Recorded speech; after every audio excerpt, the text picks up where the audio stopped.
Good morning and welcome to a brand new week. I'm excited to have you join us at this edition of Nowstreaming, showing on the Advent Cable Network Nigeria.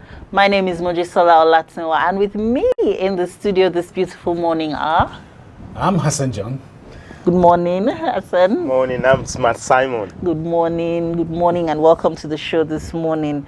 And viewers, we look forward to having you on the show this morning. You can join us via our phone lines or social media handles showing on your screen as we discuss trending news and issues affecting us.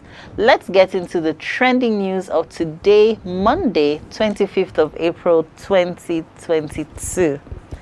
And our first headline, in fact, I must say before we take our first headline, a huge congratulations on the just concluded Joshua Generation International Youth Conference. Absolutely.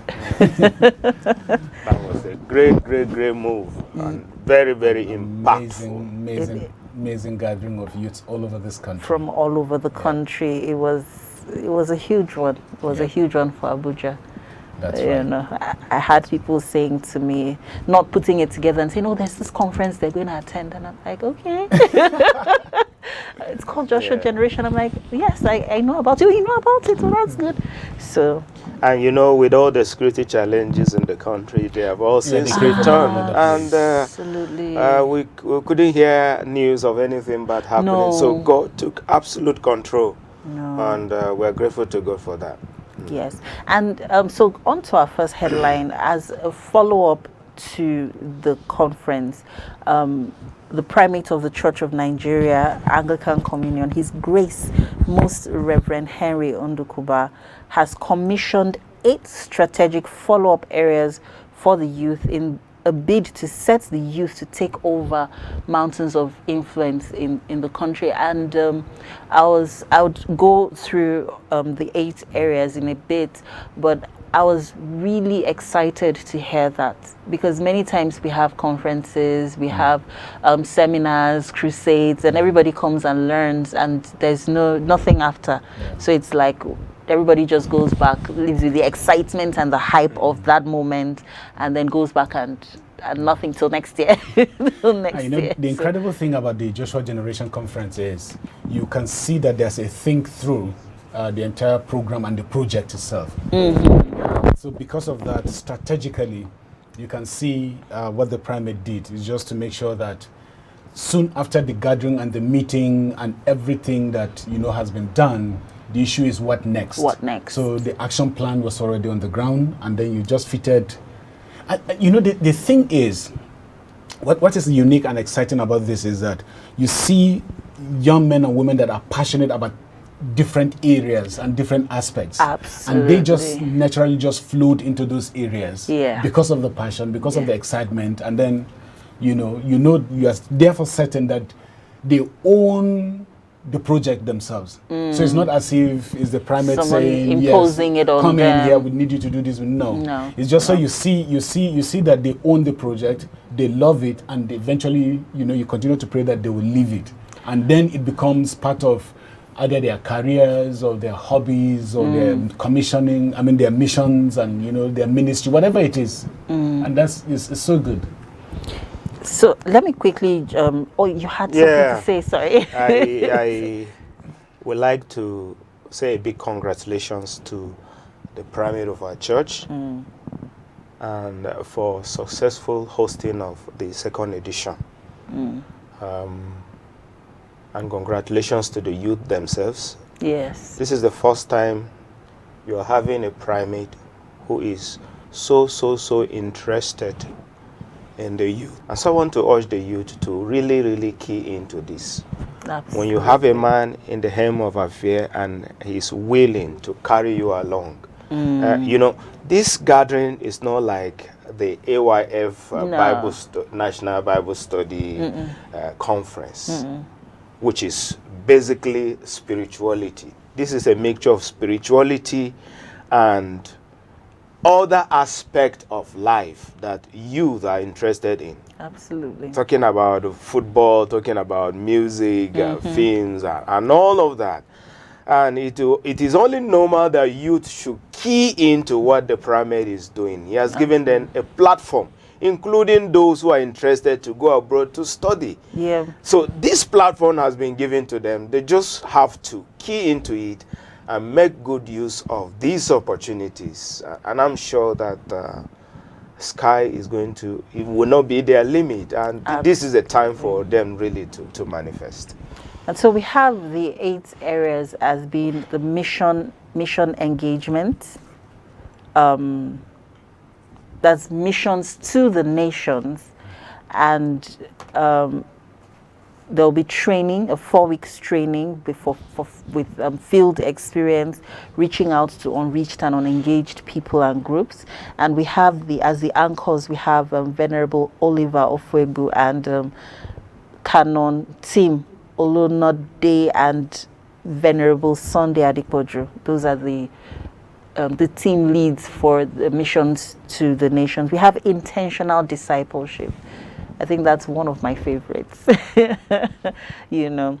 And by the weekend of the 6th, Friday the 6th of May, the diocesan youth coordinators of each diocese will reach out to the participants, and they'll be taken through, the respondents will be taken through the introduction and understanding of discipleship as a way of life. You know, process of becoming like Jesus in manifesting as sons and daughters of God. And the anchors for that are Venerable Emeka Ezie and Professor Nonso Achebe. We have empowerment. The third one now is empowerment through agriculture and skill acquisition. And the goal is to teach young people to catch fish and not be given fish. It's a human capital development for the purpose of raising Christian entrepreneurs that will possess the mountain of economics. You know, and this is a really important one in Nigeria, where a first class degree does not guarantee you a job anywhere. Exactly. You know, you must know somebody who knows somebody. Even an international degree these days is no guarantee. No, they are all over the place. And then we have Brother Joshua Ghana is the anchor for that aspect. And then we have sports, and this is aimed at the formation of a national football team by harnessing the latent gifting and talents in the skills of football. It will be deliberate grassroots mobilization beginning from parishes all the way to provinces. And we have Coach Tunde Adedara in charge of that as the anchor for that. We have music. Yeah. Music is aimed at engaging and channeling young people's energy into producing God-fearing endeavors, you know, setting up a gospel music academy for youth, songwriting, voice training, music production, the whole works. That's also one I find pretty exciting. And we have Venerable Professor Pick Charles Onwoche as the anchor for that. And we have movie and film production, you know, where gifted youth can use their talents in film, Christian film and drama. And it's actually quite important for Christians to take a stand, you know, a bigger stand. Some Christians here and there are doing this in film and drama and music, but it's time for us to take a more, dare I use the word, aggressive stand to say, enough. We should determine the pop culture, you know, we should determine the fashion, we should determine. So from music, from film and drama, we're able to project this image and say, look, it is okay to be decent. Exactly. It's just fine. You can express yourself musically, dramatically, without necessarily creating that image. And so that's a really exciting one. And so for film and drama, we have Mr. Ugozi Ndubweze as the anchor. We also have overseas study career mentorship. And this program will be a vehicle, a link and a channel to help young people pursue their dreams in a godly and well-guided manner to study anywhere in the world. Yeah, so that's that about that. And we have Venerable Dr. Olayemi Fatusi as the anchor for that. Another favorite, political mobilization. This is a deliberate effort to raise mission-minded Christian politicians who will be true to God, true to the church, and will go in there with utmost integrity.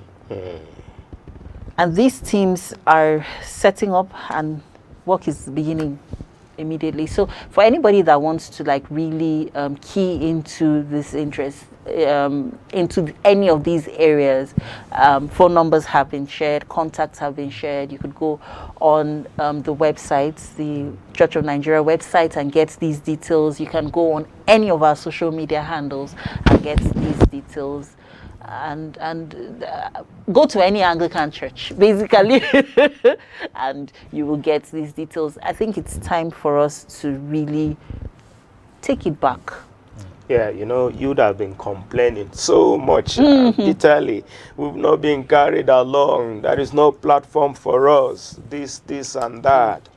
Now, the platform has been created by the church, and it cut across all the things that is of interest to the youth.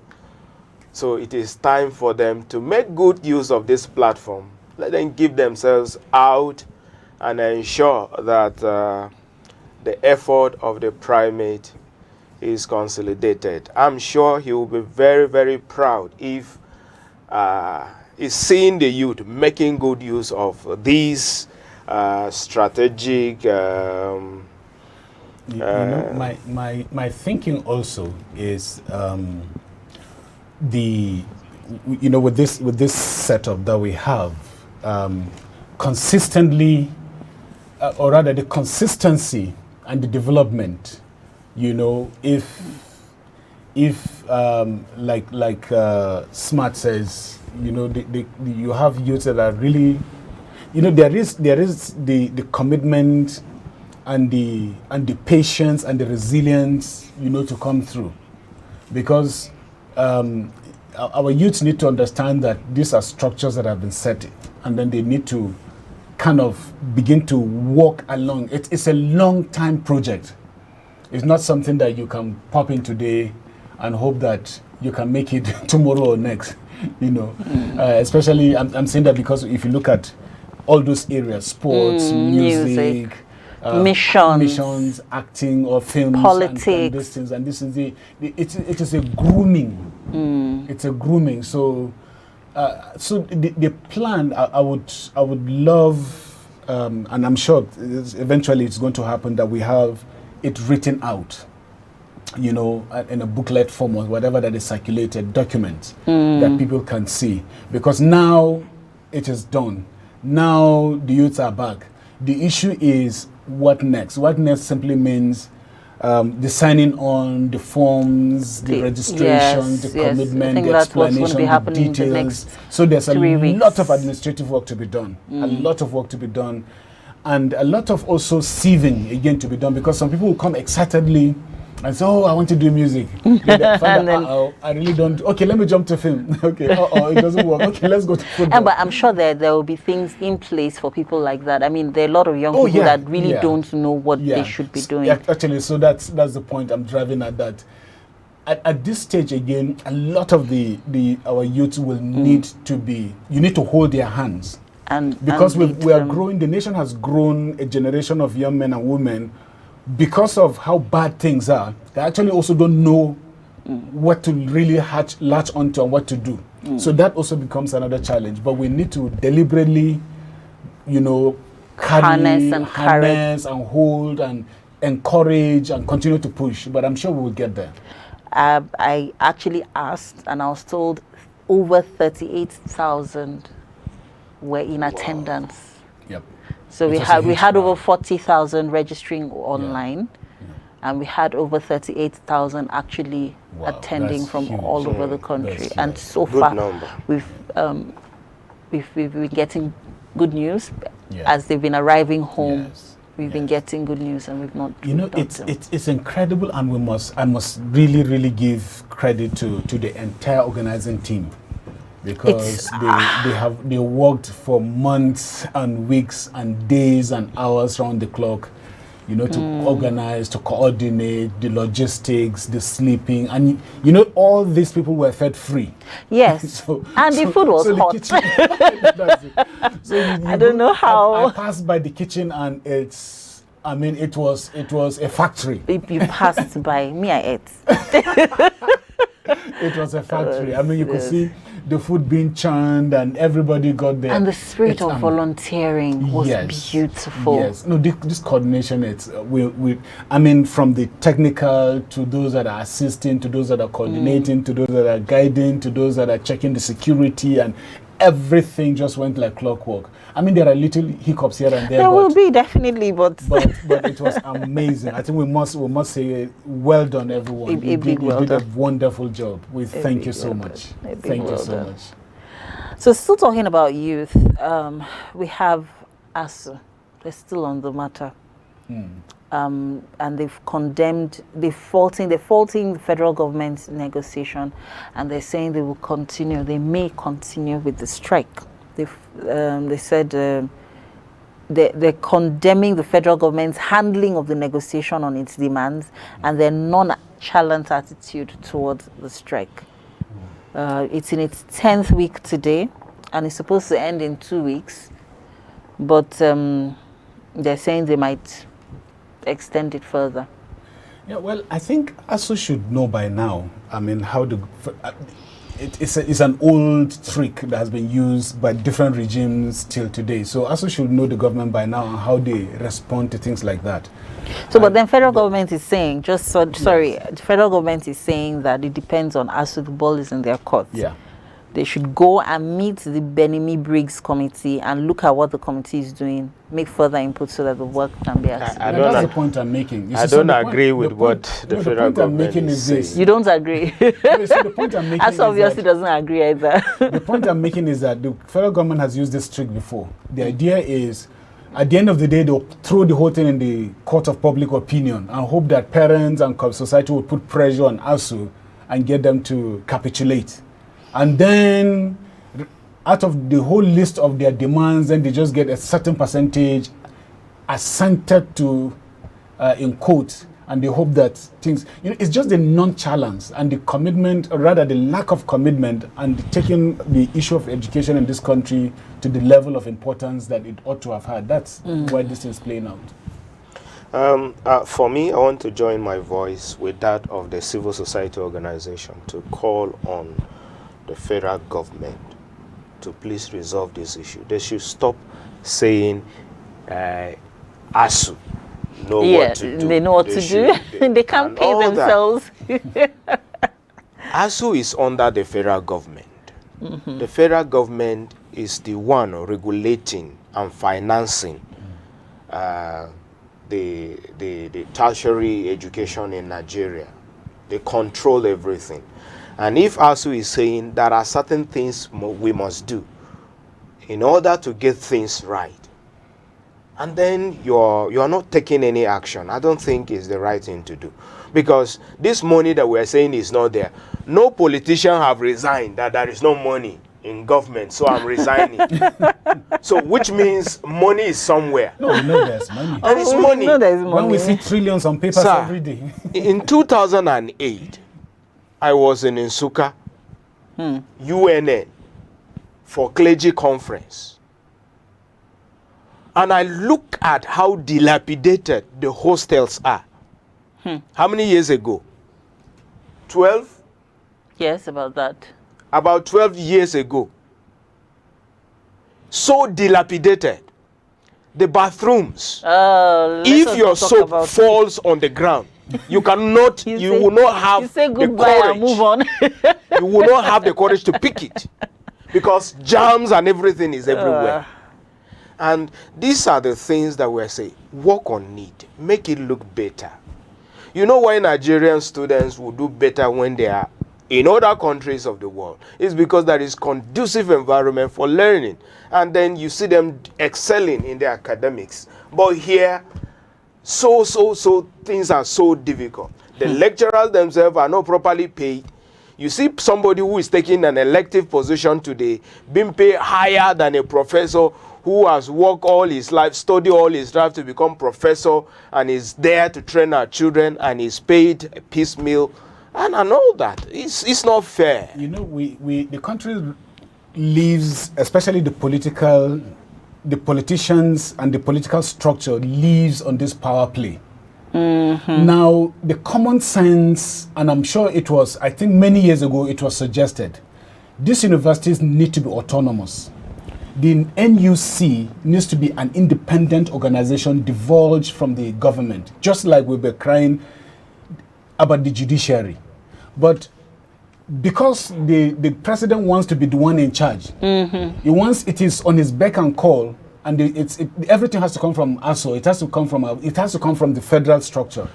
Now, rather than being a doesn't make any sense. Yeah, now, rather than being a coordinating body that you check all the, so if you accuse ASO of anything, either you accuse them of corruption or you accuse them of mismanagement, whatever you accuse them of, you can't divulge yourself from what is going on, because you are part and parcel of the emasculation that is happening even within the structure, because your fingers are deep in their pots. So you cannot complain.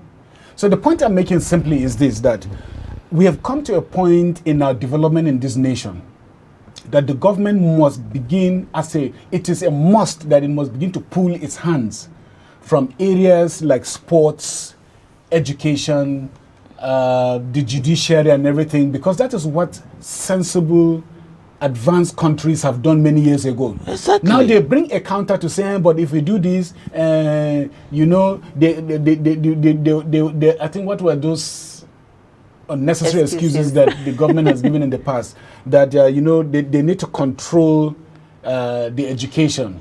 So that they can put the funding, and so that students will not have to pay higher fees.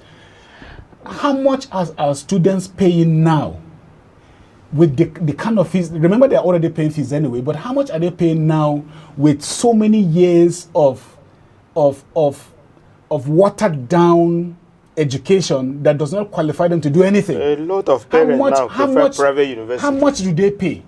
Because when you see the hopelessness of our institutions, like you said, and you see that the structures cannot even hold themselves, and you also see that they are getting education that they cannot defend anywhere, and you see how many years they spend in the university to get that kind of education, and your heart breaks. It doesn't just make sense. But we're in the position where we are because some people need to be the DGs, they need to be the VCs, they need to be, the government wants to be the one posting VCs, not the NUC. So that is it. These are some of but them. Let's look at it in another way. They are creating job opportunity for politicians and for their cronies and for everybody. It's job A VC has to be appointed. It doesn't make sense that a VC in the University of Maiduguri has to be appointed from Abuja, rather than having qualified professional academics within NUC that is rising in charge through the ranks, and building, and then somebody's phone call pressure, and then you just appoint your. I think, like the Bible says, who has bewitched us? I don't understand. It just doesn't make sense. Okay. It's not working. Now, if you have tried this for a long time and it's not working, you change. Attempts to even change it. No, but you see, when we have people in government that education is not priority. That's another. That is the point. Not think that you can make money, because we are in a nation where it is power and money. So you don't need education to have the power and the money. Absolutely. That is why they do anything. Some people sell their grandmothers to get into power. Because they don't think that it is because they don't think that it should be out of national development. And let me quickly say, unfortunately, I think we are also making we're making large assumptions. Okay. That when we say national development, that we assume we are all saying the same thing. Oh, when we talk about the not at all. Nigerian dream, no, we do, because somehow we think that this is the way it ought to be. But somebody somewhere out there believes that this is the norm, this is the status quo, it shouldn't be outside this. And he believes that we're already developed, as it were. Okay, so many years ago, I stumbled on this young man who somehow, because he had a relation somewhere, got to do a vacation job, which are very rare, at a university. And he was boasting to another friend, and I overheard the conversation, and I was really pained. And he said, that he made his money, that he made his money this holiday. And the friend was like, how? He said, oh, he was employed as a vacation staff in exams and records. His job was simply to help move one file from one desk to the other. But when people came looking for admission, he gave the impression that, oh, he could do something for them. And he was billing them 10,000 apiece. Can you imagine? And he said that he was very strategic about it too. That when he looks for people that he knows definitely will not get admission. And his friend said, why? He said that because so that they won't come and get in via another means and put me in trouble. And his friend was like, but that's, but he said, no, that's not bad. That's how to move on in life. You don't dull yourself. Can you imagine? You take every opportunity granted to you and you use it well. Because we have systems that do not have mechanisms to self-check, like I always say, look at our police force. We say, who polices the police? Because when they're supposed to have military police actually that supervises them. The military police works within the military establishments, and they work very well. I mean, impressed when it comes to military police within the system. Or the military police will arrest you even if you're a general. It doesn't matter. Okay, so but the police force. But within the police force, who polices the police? Because we have policemen that think they are a law on their own. They can beat you up, they can insult you, they can slap you, and yet they tell you the police is your friend and they can do anything to you. And when the structure is corrupt, when the structure itself is corrupt, when policemen collect out 10 naira, 20 naira on the road, and if you don't get away with it, and you are shot with an accidental discharge from a gun, and it has happened many times, more times than we care to count. And then that policeman is just simply transferred to another area or another. So the point is the same thing within the university institution. So you see, when there is no autonomy, when they cannot sit down and the pursuit of expertise within, let's say, the university system is not there. When it is one politician that will have to call the governor, that will call the president to make his friend's cousin's wife's brother the VC. He is not accountable to you. He's not accountable to the system. He does not think that the system should be developed and grow. Then others coming behind believe that no matter how much they put time and energy, even if they are long-term professor emeritus, they will still not get there. They will still not get there. So why the put in the time and the research effort? departments and the research institutions have been completely destroyed. Lack of funding. We have. There used to be once upon a time. Okay. I used to know that there were, because I know places like University of Jos, University of Ibadan. I mean, they had international awards for research work that have been done. I've seen university, they had that in architecture with designs that are taken, and the students are, they've designed structures all over the world. I think Obafemi, yes. In Ife. So we have universities that are doing amazing work. And then you come in, and some people down here believe that they, like you said, for the money and the power, they determine what your life and your destiny should be. And in a day and age like this, in this century, and you wonder what. So unless, you see, the ASU and the federal government thing will continue forever. Unless they say ASU, we now sit down and look at the entire structure. Be autonomous, go to work. It's even better you supervise from that distance. So it is easier if the universities are charging too high, the government can intervene and say, no, behave. And if they put subsidy in petroleum, they can put it in the universities. Subsidy. So what you see, the thing is, we're all muddled up in you keep asking, who do we pay the subsidy to? And let them pay. So that's another. Now that's another. it has gone to 4 trillion. Now talking subsidy. about high, let's talk about those figures now. The next from headline. 400 billion to 4 trillion. I think I'm afraid when it comes to figures like that. Okay, so let me scare you a little bit more. And then we have federal government spending 177.53 billion on pension and gratuities in 6 months. Okay. These figures were obtained from the central bank on the monthly economic reports on federal government expenditure.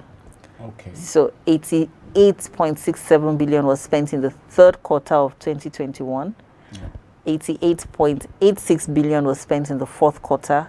And then this quarter, under federal government, the Pension Transitional Arrangements Directorate in charge of defined benefit scheme under the federal government said it inherited pension liabilities totaling 129.48 billion. Okay. And so, in short, plenty of money. So it brings me to the case that I'm trying to make. You see, in the first place, how do we have, because I know in other countries, you have independent bodies. Either you call them the revenue departments or the government reserve, but there's an independent auditing institution. And it is not made of government, it's not government owned. These are professional organizations that go through these records and to make sure that all these figures that are thrown on the pages of newspapers are true, are real, and they are accurate. And the money actually went to the people it ought to go. Not just telling us that they are solving a problem. But because it didn't actually start with this, I mean, it's an age-old problem that has started right from the time of the military dictatorship in this country. But the point I'm making is that we are in a nation where we do not have structures deliberately so to counter-check and double-check whatever government makes and whatever claim is making, and that people are actually taken care of. Like we're talking about corruption, for instance. So the thing is, we're not talking about EFCC or whatever. We're saying what are the mechanisms within every organization that double checks when there are errors, when there are erring people, when there is corruption. Because organizations have those kind of inward checks within the system. Should have. They should have them. You know, they should have them, but they don't. So because they are absent, you install organizations like EFCC and ICPC or whatever organizations that you've put, and then you hope that somehow they have the capacity to go through universities, to go through the police, to go through the army, to go through the politicians, to go through, and then pack all the corrupt people, throw them in jail, and we'll live happily ever after. It doesn't You make know, sense. those are the last words of every fairy tale, right? The thing is, Because it's a fairy tale. Happily if ever after. in your system there is a lot of window for people to steal, and then thereafter, after they are finished stealing and perhaps finish using the resources, you now come after them, and then these resources they have stolen from government, they will still use it to get the best senior advocates to delay the case for as long as possible. In fact, at the end of the day, the case will not even get to see the light of the day, and then it ends there. The thing is, you must block all leakages and not allow That's the stealing. point. And that's an internal thing. If you don't, That is if the you don't point. have that internal control, these things will continue. And EFCC and ICPC are only doing selective something. But the point I want to make At is least that we have seen that in the recent headlines. Not the because we point- say So, but then talking about this pension thing, the point I want to make about this pension is that if this money, this 177.53 billion on pension actually went to the hands of those that are entitled to it, I would say kudos to government. Because when you have worked and you have saved and then you are retiring, your money should be given to you. absolutely. So if indeed this money went to the people that's supposed to go to, I will be very happy with that, because so many people have died waiting for gratuity, waiting for their pension, You know, earlier endlessly, this year- all manner of problems. They won't get to be paid. They are doing unnecessary verification and all that. But you know, earlier this year they actually protested. So if they're saying they paid out this money in the first quarter of 2022. Where did that protest come from? Who did they pay the money to? Yeah, that's the point. Who got? And the evil that continues to follow this, especially with the pension scheme, is this. What I would have loved to hear again is to say, well, for those that are about to retire, they will not go into this kind of problems because there are these mechanisms that have been put in place that the day you drop your pen and you walk after that office, within 48 and 72 hours, your amendments and everything is already ready. But we don't do that. We refuse deliberately to do that. And we as if you don't know that this person is going to retire. As if we... you knew 2 years ago that he was going to retire. You even inform the government. You write ahead and tell them you are retiring at so time. So the moment you inform them, they are supposed to be working already and getting things ready so that your last day in office, 72 hours or so, you should get a lot. No, because they even organize training for those that are about to retire. They do some economic empowerment training. They do this, they do that, and at the end of the day, you come out and you're just watching. And then the capital you're supposed to use to start the economic whatever it is they trained you for.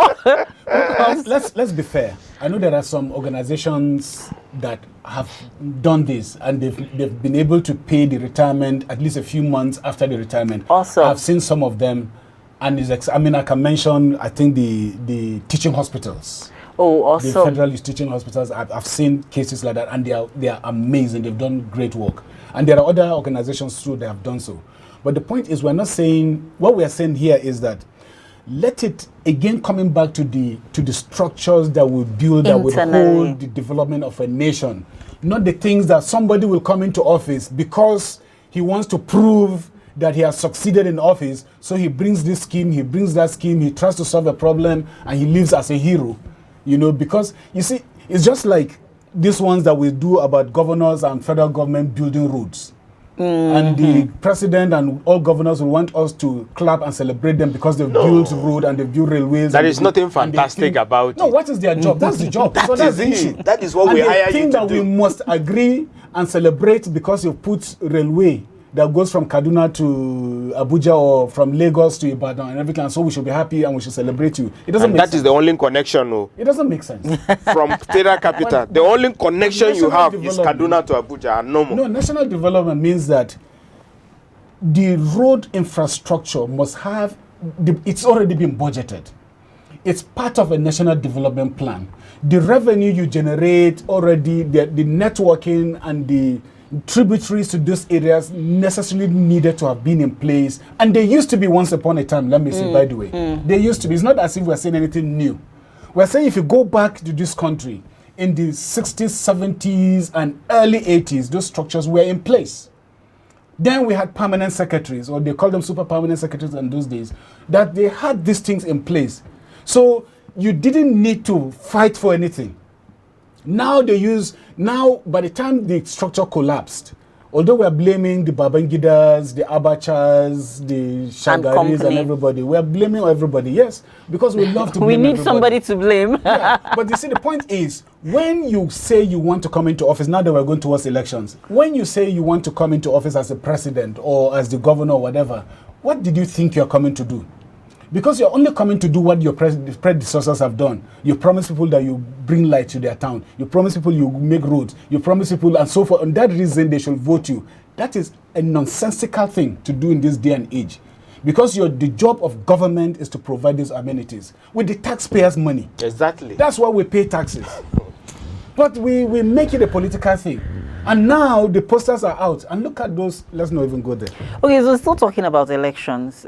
We have INEC lifting the CVR, the continuous voters registration suspension after the Imo attack, following the intervention of Governor Hope Uzodinma. They've agreed to lift the suspension that was slammed on the state following gunmen attack on INEC staff.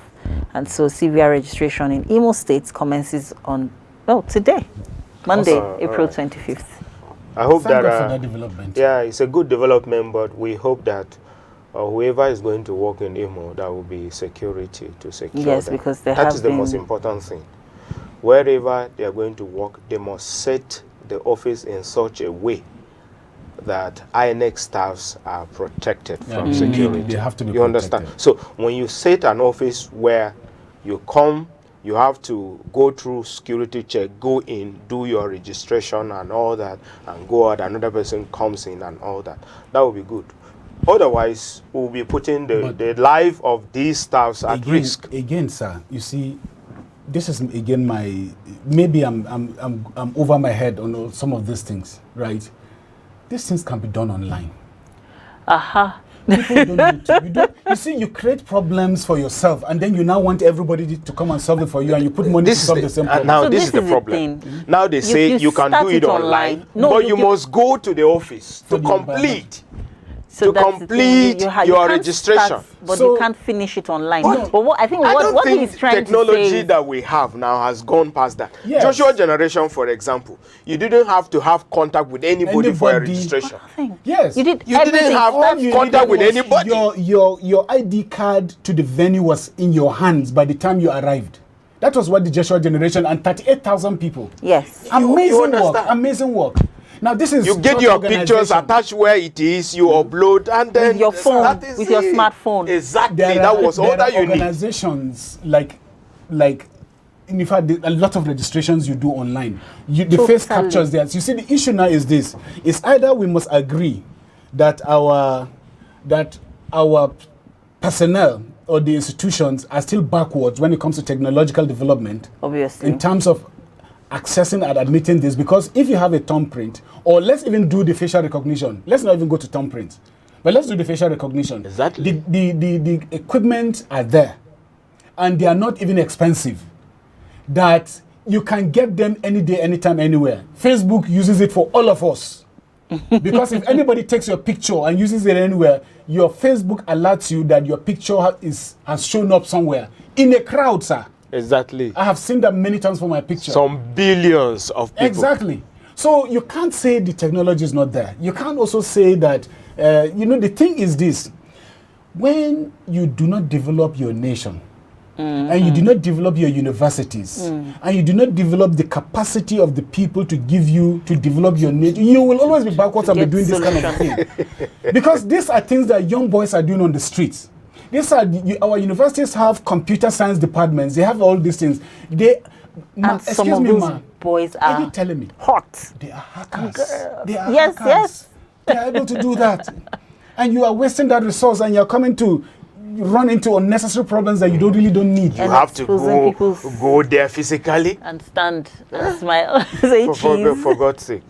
Now, on a more sober note, we have the same Imo State, still in Imo State, conducting mass burial for victims of the illegal refinery explosion that happened on Friday night. And we have Mr. President ordering the arrest of the operators, the refinery operators.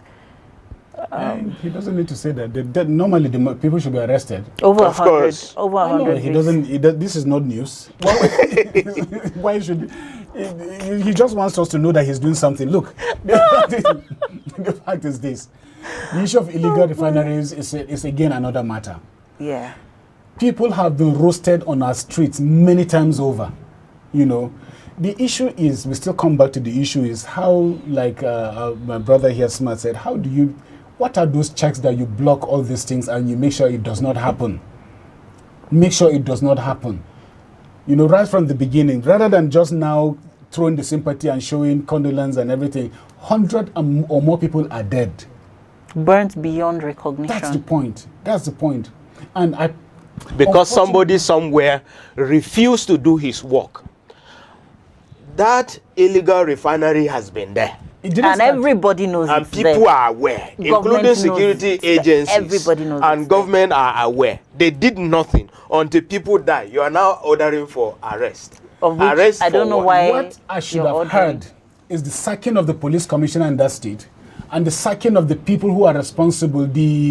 What do you call? There are bodies that should there are agents. and Sir, monitoring where agencies. people are serious, they will resign on their own. You understand? The DSS director in that state, Sack them. the police commissioner in that state, and all others. They would just simply resign for not doing their work. But here, we don't care. Now, there is no leadership. No, it's not their fault. It's not their fault. It's just that people went to do illegal thing and therefore they got killed. You see, that's the way we think. Unfortunately, it's a sad way to look at things like this. Because the responsibilities of the monitoring agencies, and there are multiple monitoring agencies when it comes to petroleum and petroleum refining. Yes, now and the issue is we've seen reports of arrests by naval officers, by NCDC. Okay. Yes. By the army and the police. And so the thing is, I must give credit that they've been working. They have. But the issue is, it goes beyond the meeting all those peripheral things. The issue is right from the beginning, from where the tapping is going on. Even if it is in somebody's bedroom, at what point did it become, public? At what point? So somebody just simply collect money and put it in his pocket. No, the issue here is this. The file is on. I believe we have the capacity to have done a proper mapping of that area and that community. You would have known by now what areas this fuel can easily be drilled and what should be. It's simply strategic planning, so that you minimize, even if you can't stop everything 100%, but at least you're able to minimize these things. But it still comes back to what I keep screaming about, that we refuse to do the needful, and now we pay the consequences, and we're throwing money at problems, hoping that they will go away. No. When the roots, this thing, and talking about problems, this is also a sad one coming from Badagry, Lagos State, where no fewer than 6 members of the Deeper Life Bible Church sustained serious degrees of injuries when the church building collapsed yesterday during service. There was a heavy storm during the service, and the building collapsed, and 6 people were injured. I think everybody was brought out alive. And so it's a good one that everybody came out alive, but 6 people are. This is Badagry, Lagos. Yes, Badagry. Now 2 things are involved here. One is either that structure is an old structure and there are signs. And really, and then talking about Badagry, yes. Buildings will always give you sign that something is wrong with me, do something about me. And where you continue to manage, it's a matter of time it will collapse. Then secondly, if materials used, if the building is a new building and the materials used were substandard, or the people supervising did not do what they need to do, it will always result to this. It all goes down to what we're saying. If somebody refuses to do his work as it ought to, it will always result in disaster. And this is what has happened here. If my memory does not fail me, that the Association of Building Engineers in Lagos had met. Yes, they had discussed I think that was this matter last year after that really bad collapse. Because there are many buildings that are giving way. Lagos has a unique, topography. That the kind of buildings you do in Lagos must meet some basic standards, at least, if not all basic standards. And I know this issue with the collapse of the TB Joshua's guest house, to the collapse of buildings near Michael's, to story buildings giving way, and so many things. So the thing is, what is the town planning? Who gave the approval? What are those approvals, and who supervises? Because these are public structures. If it is a bedroom apartment that you could claim that somebody built it in one little area that didn't see, the inspectors didn't get across, that is fine. Yeah. Even a large structure like that would have at least caught the attention of the town planners, or somebody must have, because the man just didn't draw a line and then dig holes and start building and brought rods. And even if he did, town planners, where were they, or where are they?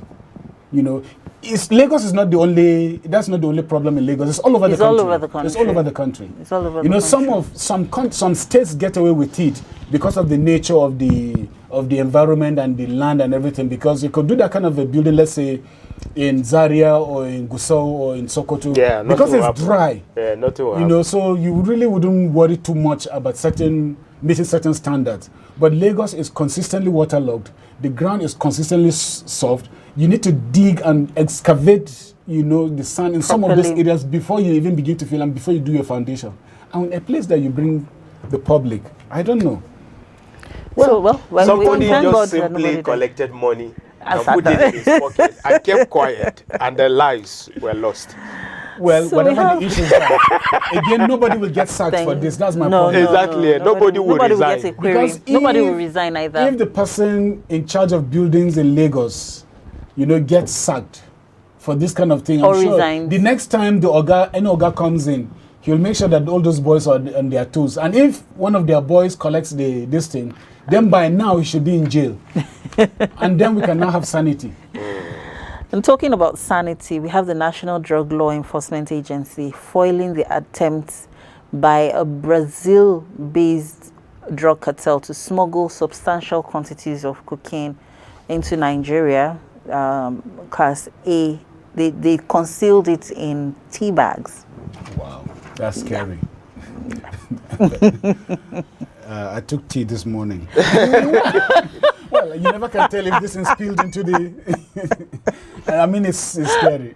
No, okay. I'm sure your tea did not come from that source. I'm here smiling. And it's not because of that. We give kudos to the NDLEA for the good work they are doing. And we will say that they have to continue to do it. Yeah. It's one agency, I can assure you, that is doing so much to be able to stop it. Wow. Even though there are corrupt elements among them, with the revelation of Abakari and Co. In the recent times. So we have a total of 6.2 kilograms of cocaine. Wow. And you could imagine 4.1 were in tea bags of some medicinal herbal tea thing. And then another 2 blocks were in his luggage. You know, I'm like Smart said, we must thank NDLEA for the work they are doing. You see them on the streets. It is a dangerous, dealing with drug cartels and dealers is a very dangerous thing to do. It's money. Yeah. People are making money from it. What I'm praying the government will do, or their institution will do now, is to introduce these sniffer dogs. Yes, into the system. Because I see them on checkpoints and roads, and they bring out the vehicle occupants of anyone they suspect, and I love their training. They're able to sniff out, to look at, to look at all these young men that are into this. They have some telltale signs that they're able to bring out. Exactly. And that's very impressive. But I'll pray that the federal government and actually beg that they introduce these sniffer dogs into NDLEA, so that as soon as a vehicle comes, it goes round and sniffs around, and they're able to pick whichever is concealed, even if you conceal it inside whatever. And it's actually an international war that no country has been successful in actually beating. So it's good. It's good news to see that we're also not, resting on our oars on that, and it's. No, I'm impressed. I know some countries where they catch you, they shoot you. Exactly. Go to Malaysia. If you're applying to Malaysia, they will tell you. Actually, Asia, most of the areas, they'll tell you it's a death. It is a death sentence. They are a communist country now, so and death sentence is not a problem. Nigerians have been executed there. Oh yes. Yeah. So another nationality, they catch. They ask no questions. I was put off when some politicians were begging that some Nigerians that were caught with drugs some years back shouldn't be executed there. It made the headlines. Yeah, so the thing is, I mean, some other countries have a way of negotiating and saying, okay, don't shoot them.